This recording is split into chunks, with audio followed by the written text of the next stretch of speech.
संत रविदास, हम संत उसको कहेंगे। मैं सभापति महोदय शुरू करूंगा जाति जनगणना से।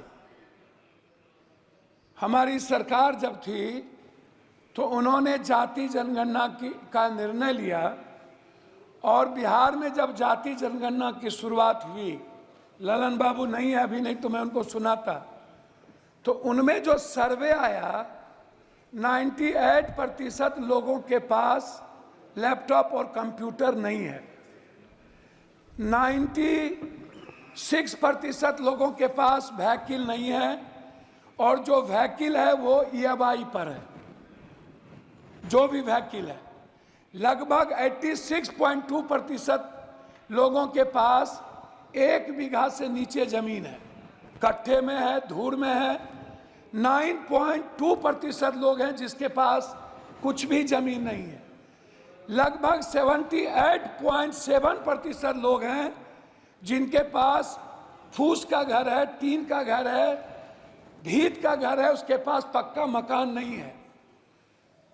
ना रोजगार है, ना नौकरी है, ना खेत है।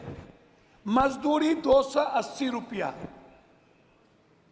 और वह भी 20 दिन से ज्यादा नहीं। कोरोना के समय मनमोहन सिंह जी के द्वारा लाए हुए जो मजदूरी एक्ट था उसको खत्म करके मजदूर के ताकत को कमजोर किया गया। 400 रुपया प्रत्येक दिन। बहस पहले भी हो चुकी थी कि मनरेगा छोड़ दीजिए, मनरेगा का तो बजट घटा दी गई। मेरा सवाल सीधा था कि प्रधानमंत्री जी आपके यशस्वी हैं, वर्ड इनको फॉलो करते हैं, तो फिर कांग्रेस चालीसा और नेहरू, इंदिरा और राहुल चालीसा बंद करिए ना, और अपने प्रति ईमानदार बनिए ना। मेरा, आप तो प्रधानमंत्री जी और बीजेपी को राम पर भरोसा नहीं रहा, उनको बीजेपी वाले को प्रधानमंत्री जी पर भरोसा नहीं रहा।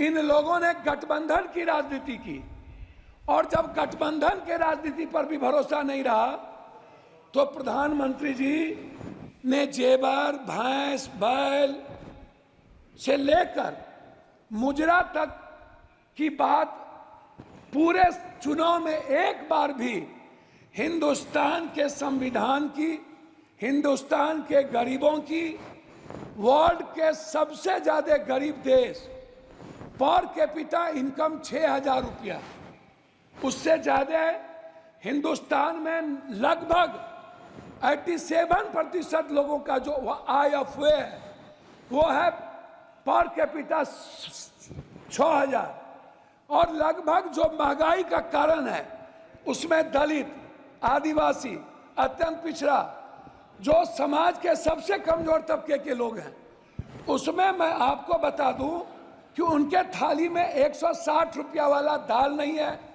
120 रुपया वाली सब्जी नहीं है।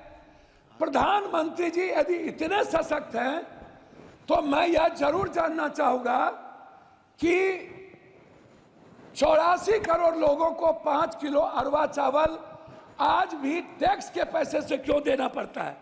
मैं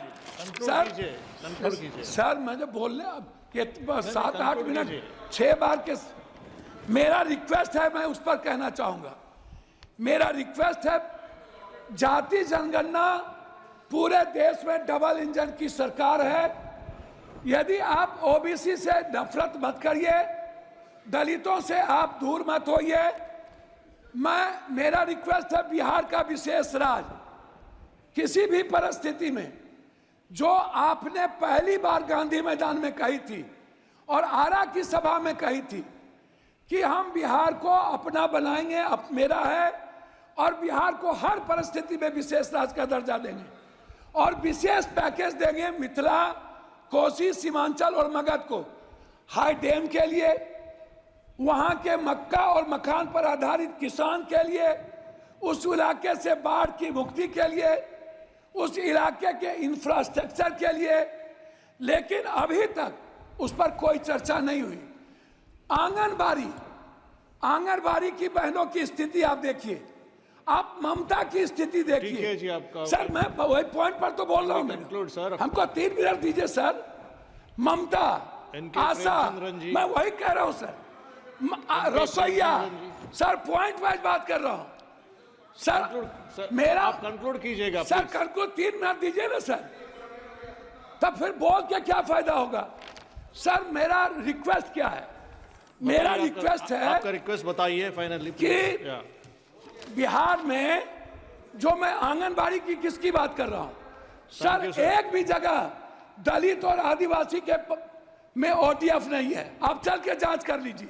ठीक। जनरल योजना लगभग बर्बाद हो चुका है sir. Premachandran smart ji, sir, Premachandran ji, मैं please। कंक्लूड बोल तो रहा हूं। स्मार्ट मीटर बिजली सर, 2 मिनट सर, 2 मिनट घड़ी देख लीजिए सर, 2 मिनट घड़ी देख लीजिए।